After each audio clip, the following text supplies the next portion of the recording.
After yesterday's session, I got to work.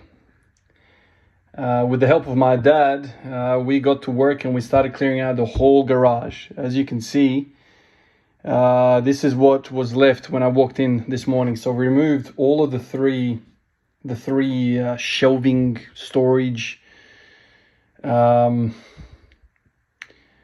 furniture, whatever you want to call it, in the garage. Removed all of it with the idea of I'm going to make the garage a workout area only.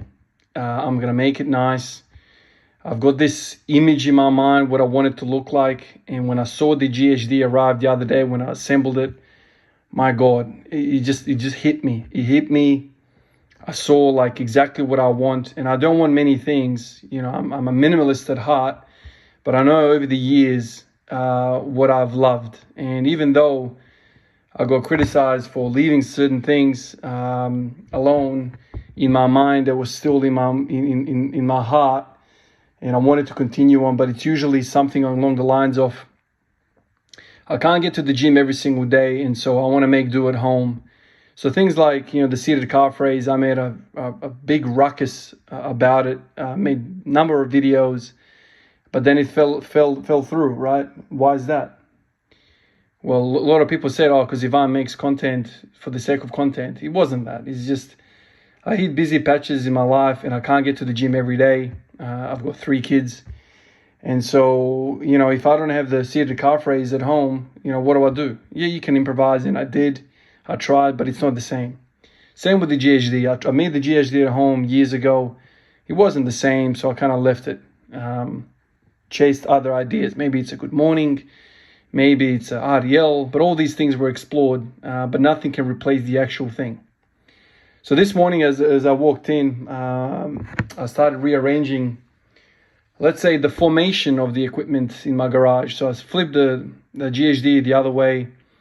I put the portable squat stands in the area, which I'm going to call the Ollie area, where I'm going to have the crash mats. I'm going to squat in there.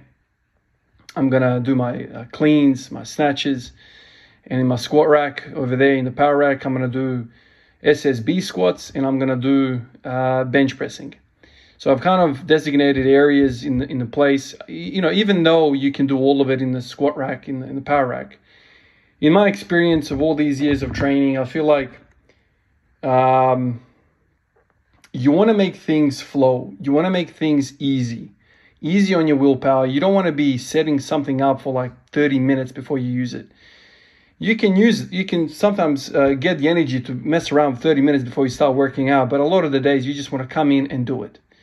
Even though I'm somebody that has ample willpower and will to train, even I don't want to mess around with moving furniture around so I can deadlift, so I can do this, so I can do that. So if you can make things flow without messing around too much, it's going to be more enticing for you to do it. And so things like the SSB, like out of the rack, have to move the rack, move the J-cups, move the safety pins, all these freaking things I have to do, destroy the area from the previous exercise that I did to make this thing work.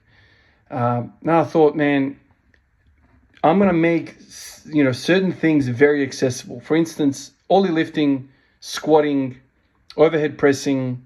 The roof slopes in such a way that it's all on that side. So I can do all of that there. In the squat rack, the bench is ready. I can just lay down and start benching. If I want to, use the SSB, you can see where the SSB is resting up above. So I can just drop that down a few holes and start right away. So there's, I'm a minimalist at heart, right? I don't like a million things, but having a space where there's minimal clutter or no clutter, and everything is just ready at hand to use, it's beautiful. It puts me in a space mentally where I want to train, where I just want to spend a lot of time in there. And so I reckon this is roughly how I want it. There's probably maybe an area for, I don't know. I haven't decided exactly what I'll do. I've been thinking lately about a seated calf raise. I've spoken about at length what I think about the calf raise, standing versus seated, ankle dorsiflexion, ankle mobility, stretching the Achilles, all these things, are really good with the seated calf raise. And I've explored many a time the standing calf raise, but it's not the same I want to say, let's say, carry over to the squat.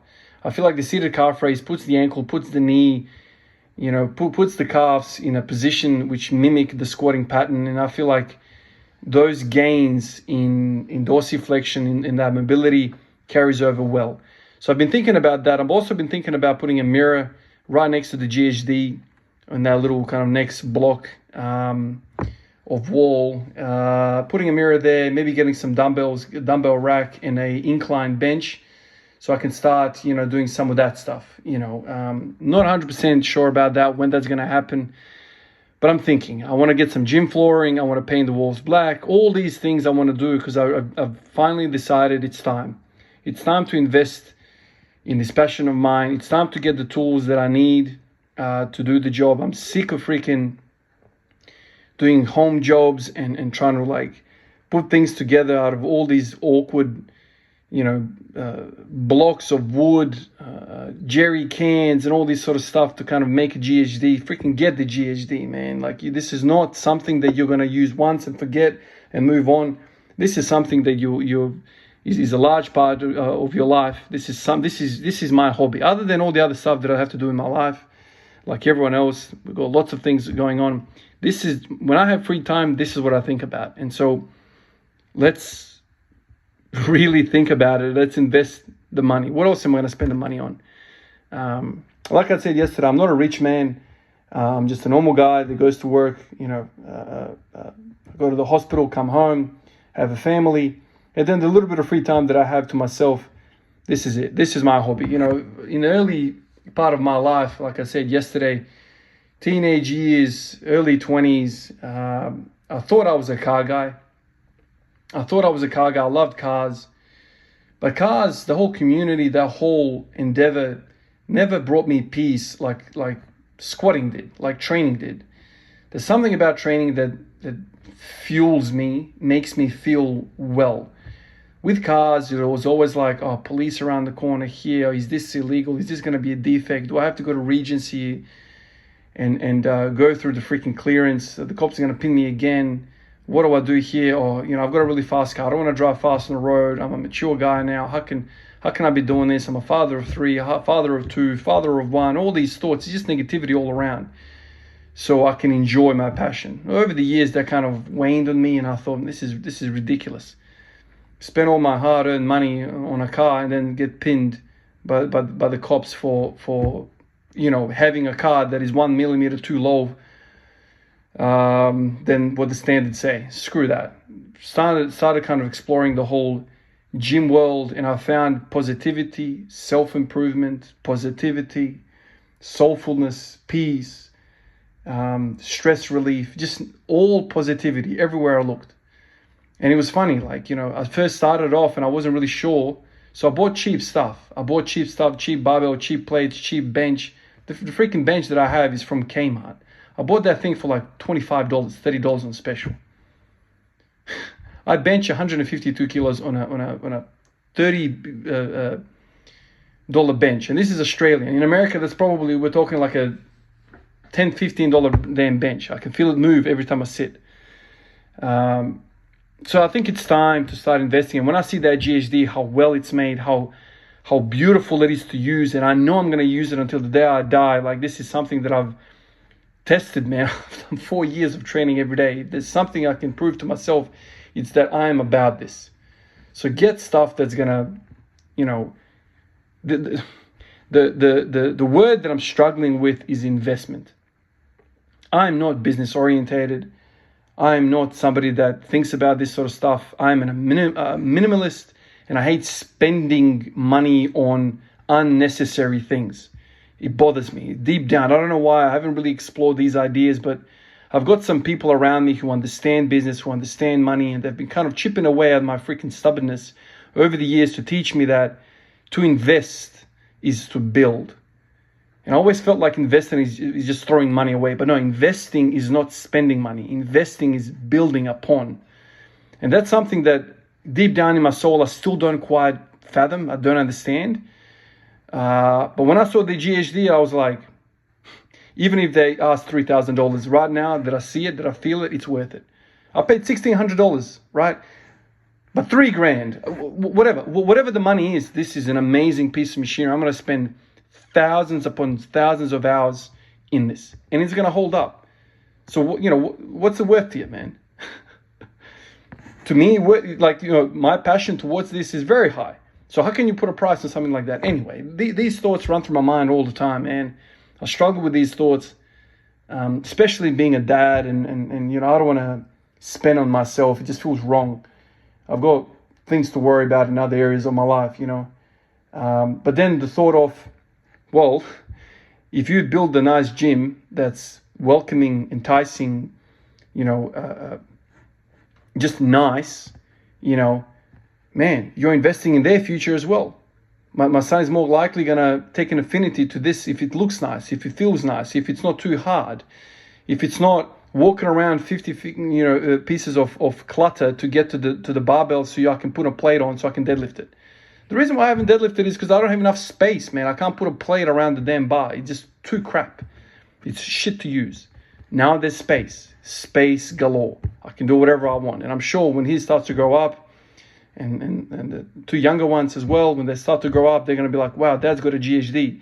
My kids are never going to have back pain. I can tell you that. I'm going to build them freaking hamstrings and glutes. Before bed, I want everyone to jump on and do a set of 30. Let's go. How beautiful is that? That makes me happy. That makes me internally freaking happy.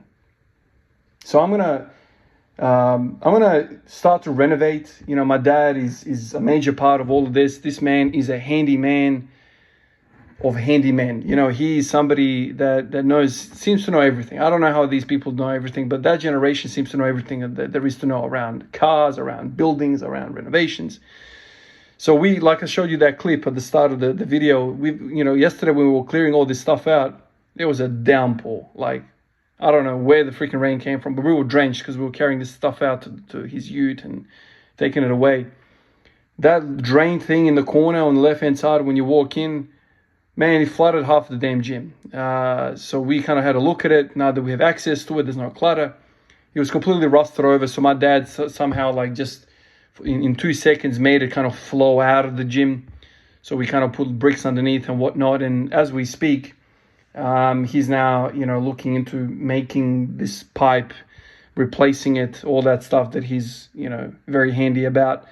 So there's a few things we have to kind of patch up so there's no water leakage in the place. And then I'm thinking I'm going to paint the walls black and then get some flooring in the gym, like proper gym flooring. That's probably going to, work wonders for, deadening the sound as well. And then I'll think about whether to get a bench or whatnot. I even thought about getting those gun racks for the barbells. That's always been enticing to me as well. I wouldn't mind having that. Anyway, all these thoughts, but I want to make it nice. Obviously, it's a small space, single car garage, but I'll make it nice so I can squat. I can take care of all the things that I need to make sure I progress in the squat, that I feel good in the squat. The GHD is making me feel amazing. Anyway, that's a video for another time, but it's looking really, really nice. I also have somebody today to mention. I've got a new Patreon, Chris Webb. A fella by the name of Chris Webb has popped up on Patreon on the 2nd tier, feeling strong. And it's a beautiful feeling. Honestly, it's a beautiful feeling when I have a community at my back like this, supporting me. So Chris, man, means a lot, dude. Like I always say to everyone, this is never going to get old. It's never going to feel humbling to know that there are people out there who support this. It's never gets old. To me, it never gets old. There is a human being somewhere on the planet that appreciates what I do, and I bring some value in some sort of way. That's a beautiful thing to me, man. Appreciate you, Chris, and I appreciate everyone else on Patreon and everyone else that's watching and commenting. It really means a lot. Appreciate you guys. I'll catch you in the next one. Peace out.